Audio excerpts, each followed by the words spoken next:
Pastor Adroaldo, pessoal que nos assiste em casa, nossa live, nosso programa Encontros de Fé da cidade de Gravataí. Temos meditado a respeito do texto de Lucas capítulo 15, onde fala a parábola do filho pródigo. Dando sequência que a gente vem trabalhando, ontem falei também ali na Rede Mensagem, na sede em Porto Alegre. Quando Jesus contextualiza o plano de salvação para os escribas e fariseus, porque eles criticavam Jesus, murmuravam. Escribas e fariseus, para quem não sabe, são as pessoas, eram os religiosos da época, e eles diziam: como que ele recebe e come com pecadores? Como que ele recebe e come com pecadores? Como que Jesus sentou junto com os pecadores? Nós vamos ver que em Lucas 19, Jesus foi à casa de Zaqueu, se hospedou na casa de Zaqueu, o maioral dos publicanos e rico e pecador. E os religiosos da época, eles estavam sendo zelosos a Deus, mas sem entendimento. Zelosos a Deus, mas sem entendimento. Então, como é importante nós como igreja e sabermos que o Evangelho, ele é o poder de Deus para a edificação da igreja, para o bem-estar e desfrutarmos de um ambiente gostoso e saudável, como desfrutamos e temos desfrutado em nossas vidas, para que mais pessoas possam se achegar, e desfrutar do que desfrutamos. Quem é que não quer um ambiente saudável para criar seus filhos, conhecendo princípios importantes que são éticos e morais, e ainda mais com uma influência espiritual saudável para a sua vida, criar seus filhos num ambiente como esse? Todo mundo quer. Por isso o Evangelho, ele é importante para o nosso bem-estar, mas também para aqueles que ainda não conhecem o Evangelho. O Evangelho, quando Jesus foi questionado, Jesus é o caminho, a verdade e a vida, o verbo que se fez carne, então ele se fez presente e conhecido entre nós, entre os pecadores, porque todos nós somos pecadores. E quando Jesus diz para eles isso, Jesus está chamando a atenção para os religiosos, para que tenhamos cuidado com a religiosidade e não venhamos viver voltado somente para dentro da igreja, numa bolha, como a gente falou, nós falamos isso terça-feira, ontem, para que não venhamos viver somente numa bolha, ou seja, isolados do mundo. Eu creio que nós temos que ter uma imunidade em relação ao mundo. Nós temos que ter imunidade. Quem tem imunidade, tu tem contato depois com a doença e não adquire a doença. É verdade. Então, vamos lá. O Evangelho nos dá imunidade, mas não nos isola. Não é para que sejamos criados numa bolha. Quem está numa bolha, isolado, não vai adquirir doença, mas também não tem anticorpos. É verdade. Então o Evangelho, ele nos dá uma condição de andarmos entre pecadores sem cair em pecado. Mas por que andar entre pecadores? Porque entre os pecadores existem pessoas que estão sofrendo. E daqui a um pouco existem pessoas que estão sofrendo, mas não sabem e não conhecem, nem reconhecem que a causa disso tudo é o pecado. Elas não sabem que elas precisam de perdão, de transformação, de ter uma vida nova. As pessoas se chegam muitas vezes só por causa da dor e do sofrimento. Verdade. Aqui o filho pródigo, depois que ele perdeu tudo, ele pegou a herança do seu pai, nós falamos ontem, a herança que Deus nos deu, a herança do pai dele era valiosa porque o pai dele era rico, o filho pródigo, o pai dele era muito rico. Então ele pegou muita grana, transformou tudo que ele tinha em dinheiro, gastou tudo. Então, quanto vale uma vida, nós falamos aqui? Uma vida incalculável. Quanto vale a vida de um ser humano? Não tem preço que pague a vida de um ser humano. Tão valiosa, por causa do valor que ela tem. Quanto é que vale a sua vida? Não tem como mensurar. Não tem como mensurar quanto vale uma vida. Como calcular o preço de uma vida? Então a vida ela é tão valiosa que é incalculável. Em cima disso, nós vamos ver o seguinte, que tamanho é o valor da nossa vida para nós e para Deus é muito mais ainda. Tal ponto que Deus entregou Jesus por nós, para morrer por nós na cruz. E quando nós olhamos o ser humano em pecado e que não se dá conta que a causa dos males é o pecado. A causa da desgraça da humanidade em diversos aspectos é o pecado. O pecado escraviza o homem e afasta o homem de Deus. É separação entre o homem e Deus. Na ausência do bem, presença do mal. Na ausência da luz, presença das trevas. Na ausência de Deus, presença do diabo. Que veio para roubar, matar e destruir. Então, quando Jesus veio, é Deus se fazendo presente entre os pecadores. Porque o ser humano não se dá conta, e como o filho pródigo gastou tudo e perdeu tudo, assim o ser humano, quando ele recebe a sua vida, ele vive sem Deus. O ser humano desperdiça a sua vida, e assim como aquele jovem do filho pródigo, ele gastou tudo e ele estava morrendo de fome. Você quer uma pessoa morrendo de fome? É uma pessoa que tem escassez. Uma pessoa que tem escassez de tudo. Não tem mais nada. Nem para comer não tem. Significa dor e sofrimento e morte iminente. Dor e sofrimento e morte iminente. Pastor Adroaldo, tem muita gente que talvez esteja nos acompanhando que está aí está sofrendo. Está com dor. Numa área da vida. Você está machucado, você está ferido. Algumas coisas não vão bem. O que é que não vai bem na sua vida? Né? Então nós temos que entender que o Evangelho, o plano de salvação de Deus, que Jesus estava falando para os escribas e fariseus, Jesus estava vivendo o plano de salvação entre os pecadores e explicando para os escribas e fariseus, que estavam cegos tanto quanto os incrédulos. É interessante, porque nós temos ali os escribas e fariseus que serviam o mesmo Deus que enviou Jesus. E a cegueira espiritual estava tanto nos incrédulos, nos pecadores, quanto nos religiosos. E aí quando Jesus vem, Jesus demonstra, a parábola do filho pródigo demonstra que o filho pródigo gastou tudo e estava morrendo de fome, ele tinha necessidade. O filho pródigo estava passando necessidade, estava passando desafio. Aí nós vamos olhar, por quê? Porque ele estava em pecado, estava afastado de Deus. Ao mesmo tempo nós temos religiosos que, servindo a Deus, estavam cegos e também estavam em pecado e também estavam passando necessidade, porque eles não estavam desfrutando da presença de Deus e não tinham compreendido o plano de salvação de Deus, que é para salvar o ser humano, dar vida eterna e também suprir as necessidades. Será, pastor Adroaldo, que nós não... Bom, o incrédulo, a pessoa que não conhece Jesus, ela está passando necessidade. Esse jovem estava... Esse aqui que ele estava... Os trabalhadores do meu pai têm pão com fartura e eu aqui morro de fome. Fico olhando, será que também os religiosos não estavam morrendo de fome? Pela cegueira espiritual que eles estavam vivendo? Essa questão, né, pastor? Às vezes, o zelo, né? É importante o zelo, mas às vezes essa cegueira, muitas vezes, nos aparta do que é a verdade, né? Da compreensão realmente da situação.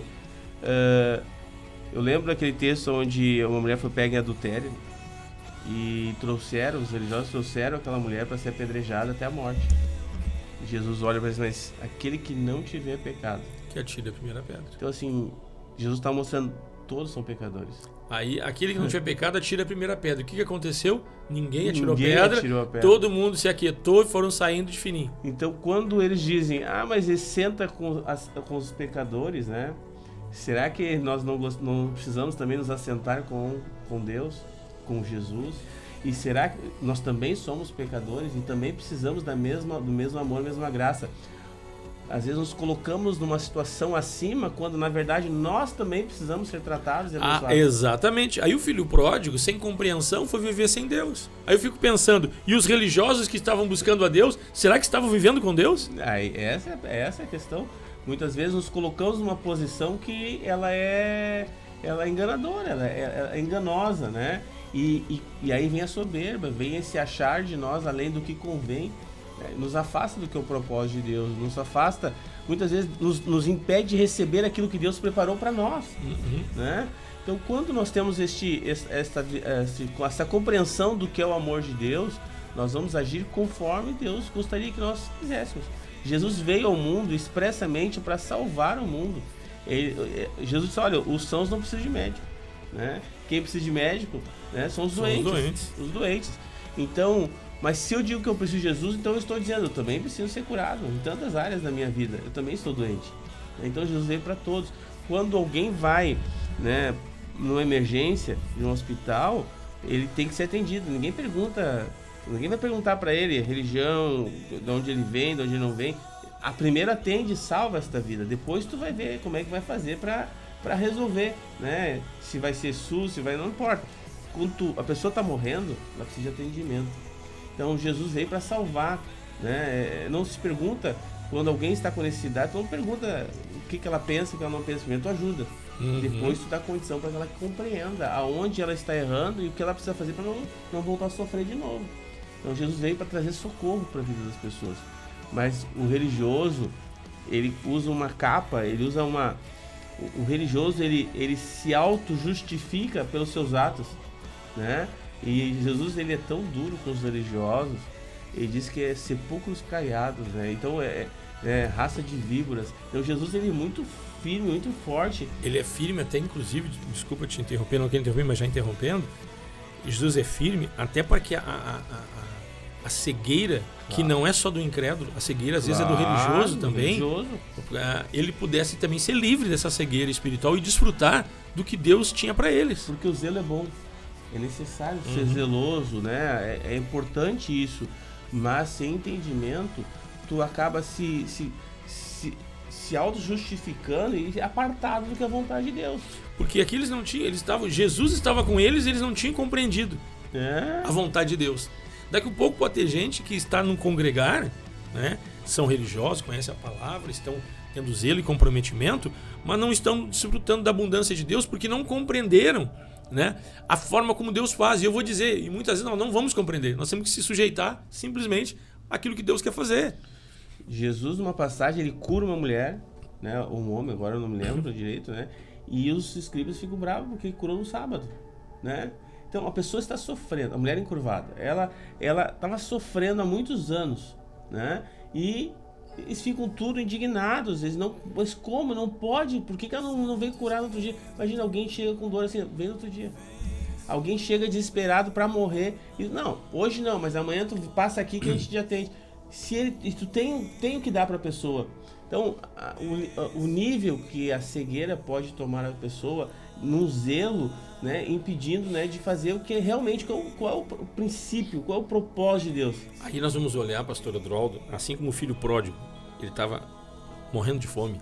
Disse aos trabalhadores, meu pai tem pão com fartura que eu morro de fome. Sabe que daqui a um pouco não tem gente que está no meio, e está no meio da religiosidade, e é religioso no sentido de que frequenta os cultos e também não está morrendo de fome. Se nós olharmos aqui para os escribas e fariseus, esses caras que eles estavam secos. Estavam secos. Havia uma sequidão no coração deles. E estavam não estavam desfrutando do que Deus tinha como propósito para a vida deles. Então veja bem, eles inclusive estavam questionando o próprio Cristo. Mas como que ele come com pecadores? Será que às vezes as pessoas não deixam de desfrutar do que Deus tem para si porque questionam o que Deus está fazendo? Ao longo da caminhada, né, na vida cristã, eu vi muita gente questionar o que Deus estava fazendo. E eu vi muita gente se perder. Pessoas com título, com cargo, falei na reunião dos pastores aqui. Porque estavam questionando o que Deus estava fazendo. Não, veja bem, a igreja foi fundada por Jesus.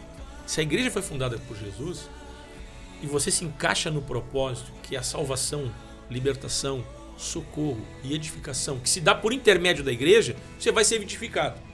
Sabe que um pouco você se olha assim, você olha e poxa, não concordo com A, não concordo com B. A discordância, nós temos que saber o seguinte: quem fundou a igreja foi Cristo, quem edifica a igreja é Cristo, quem levanta homens e mulheres para servir a Deus é Cristo. Se alguém tiver inadequadamente ocupando um cargo, uma função ou fazendo algo de forma inadequada, é Cristo quem vai resolver. E Cristo, o Senhor, utiliza pessoas. Então é Deus quem faz. Nós não podemos nos apartar do congregar e da igreja. Por quê? Porque talvez nós estejamos daí fazendo o que os escribas e fariseus estavam fazendo. Mas como que ele senta com os pecadores? Aí nós vamos dizer assim, mas como que... Nós vamos questionar o Senhor como que ele utiliza tais homens e tais mulheres. Não concordo com isso, não concordo com aquilo. A não concordância dos escribas e fariseus mostrou uma dureza de coração, mostrando que eles estavam, quem sabe, muito mais alheios e distantes do propósito de Deus do que o próprio filho pródigo.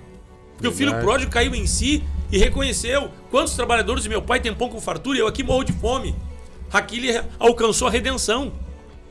Ele alcançou o perdão dos seus pecados e ele alcançou a restituição de tudo que ele havia perdido. Enquanto os escribas e fariseus, dentro da sua concepção e da sua capacidade intelectual, queriam eles coordenar a obra de Deus. Vamos lá. Se eu quiser, como pastor, eu e o pastor Adroaldo, abafar a vida do João aqui, e Deus deu uma graça para ele, pode ter certeza que lá na frente nós não vamos estar mais aqui e Deus vai usar ele. Porque a igreja é do Senhor. E se nós, por preferência e acepção de alguns, a gente queimar alguns e querer promover a outros, pode ter certeza que Deus vai nos tirar. Então, na obra de Deus, a gente abraça o que Deus nos deu para fazer. E devemos saber o seguinte: Deus faz por intermédio da igreja. Se Deus faz por intermédio da igreja, e se tem alguém que está exercendo de forma equivocada a sua função, o seu cargo, seja lá o que for dentro da igreja, não é de coração puro, é Deus quem remove. É Deus quem vai fazer. E Deus vai levantar pessoas para que as coisas aconteçam. Se eu não me encaixar no que Deus quer fazer aqui, porque eu discordo do Adroaldo, coisa e tal, pode ter certeza, a igreja não vai parar. Deus aí eu vou ficar beiçudinho, vou ficar brabinho, vou ficar chateadinho, e eu vou, não concordo. Aí eu saio, o que vai acontecer comigo? O ramo que é cortado, seca. 15 dias depois tá seco. 15 dias, pode levar 7 anos, 10 anos, a gente tá vendo aí muito raminho secando. Secando, que achou que era videira e não era videira, era um ramo. Que tinha que estar ligado à videira. Se desligou da videira, nasceu outro ramo. Se eu achar que sou o cara aqui, eu e o pastor Adroaldo, a gente tá no ar, tá na mídia aqui, coisa e tal, pensando da gente além do que convém. Aquele que acha está de pé. Cuide para que não caia. É verdade. Os escribas e fariseus achavam que estavam de pé. E deixaram de reconhecer a vontade de Deus para a vida deles. Sabe o que eu quero dizer com isso? Eu não quero ofender e machucar ninguém, nem acusar. Mas para que nós sejamos humildes. Nós temos que entender o seguinte: Deus abre porta onde não há porta. É verdade. Eu fico pensando... Será que o mar era estrada para alguém sair caminhando? Será que o mar era uma estrada para alguém andar caminhando? Não, o mar não é estrada para alguém andar caminhando, mas Pedro andou sobre as águas. Então, assim, Deus escolheu as coisas que não são para reduzir a nada aquelas que são. Então, quando a gente pensa, mas eu não concordo com isso. Opa, cuidado! Será que alguém imaginou que o apóstolo Saulo, ia se transformar no apóstolo Paulo? O cara era matador, cara, de crente. Imagina, né? O cara era matador de crente.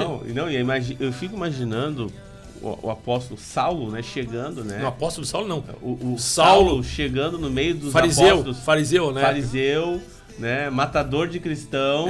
Matador de crente. Chegando no meio dos crentes, né? Com Ananias, depois de ter um encontro com Ananias. Eu tenho que tirar o chapéu para Ananias também, né? Mas olha o impacto disso. Tu vai trazer ele aqui, ele tá mentindo. Não, ele não. Não, isso não é bem assim. Não vai atrás esse cara aí, esse cara tava matando. Não, esse aqui eu não vou chegar perto. Imagina a igreja podia ter caído, não caiu. Glória a Deus por isso. A igreja porque andava cheia do Espírito. Aí é o ponto.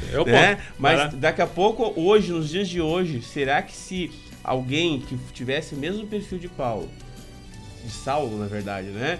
Chegasse no nosso meio, será que nós íamos aceitar ele ainda dizendo como fazer? Ele comandando apóstolo, né? Exato. Dando carta, dizendo vocês façam assim, assim, assim. Será? Aí entra o ponto. Imagina quando Ananias foi e orou com ele. Pro Ananias ia orar com ele. Já foi um desafio. Foi pela fé, porque foi o Senhor que falou com ele. E aí daqui um pouco Ananias ora por ele. E aí chega Ananias com ele debaixo do braço. Aí, se tu dissesse pra mim assim: pastor, eu tô trazendo um cara aqui na igreja, no culto aqui, eu orei com ele, o cara tá quebrantado. Quem é droga? Aí Saulo, eu disse: tu tá louco, cara? O cara vai saber onde a gente se reúne, vai querer matar nós todos aqui. Vai conhecer os segredos da gente pra matar a gente. Tá infiltrado aqui, tia. Infiltrado. Adroto, o que tá fazendo, Adroto? Imagina, hoje a gente olha, parece uma loucura, né? Mas o que é uma igreja, né? Um cheio do povo Espírito. cheio do Espírito, discernindo a vontade. Imagina, eles sabiam o que Deus podia fazer. Eles tinham essa convicção do que Deus podia fazer. Nós voltamos aqui porque o filho pródigo estava passando necessidade. Eu fico pensando, se o filho pródigo estava passando necessidade, tu imagina a necessidade que estava passando os religiosos da época que não se davam conta. É verdade. Tem muita gente que está na religiosidade e está passando necessidade. Porque acaba perdendo tempo questionando até o próprio Cristo. Então veja bem, eu tenho um hábito assim que eu peguei para mim. Eu honro a todo mundo que serve a Deus. Claro. Eu não honro só o pastor Isaías e quem tá acima. Eu honro quem tá abaixo. Eu respeito esse menino aqui, ó. Tem 23 anos. Eu tenho que honrar ele. Mas tu é pastor, tu é o chefe dele. Não, só um pouquinho. Uma coisa, outra coisa. É verdade. A gente tem que ter respeito e honrar as pessoas. Então assim, ó, considere os outros superior a si mesmo. Isso que significa que a gente está sendo humilde. E a gente está aberto para aquilo que Deus quer fazer. Você imagina Deus dizendo para ti assim, ó, sai caminhando sobre as águas, tem uma estrada para ti ali. Como assim? Vai lá e ora pro Saulo. Como assim? Aí Jesus vai ter com os pecadores os escribas. Só um pouquinho, mas se tu é santo, como é que tá com os pecadores? O evangelho é para os pecadores. O evangelho é para as pessoas que estão sedentas. O evangelho é para as pessoas que estão cegas. O evangelho é para as pessoas que têm necessidade. E para que a igreja não passe necessidade, a igreja tem que compreender que a igreja é do Senhor e Deus se move pela sua graça, pela sua atuação sobrenatural e não pelo natural do homem. E eu vou dizer para você, tem gente que nos escuta e que está nos assistindo que precisa se humilhar. Com amor e com carinho, eu tenho que dizer isso. Você precisa estar mais presente no congregar. Você tem que dizer assim, não importa quem esteja na portaria, na recepção, não importa que se você concorde, não é eu que tenho que concordar com quem está na portaria, na recepção, quem está no louvor, quem está pregando. A minha opinião é que menos vale. O que vale é a vontade de Deus. A opinião dos escribas e fariseus fizeram com que eles perdessem a oportunidade de desfrutar da abundância de Deus que vem por meio de Cristo Jesus. Vamos orar nesta manhã. A cada manhã,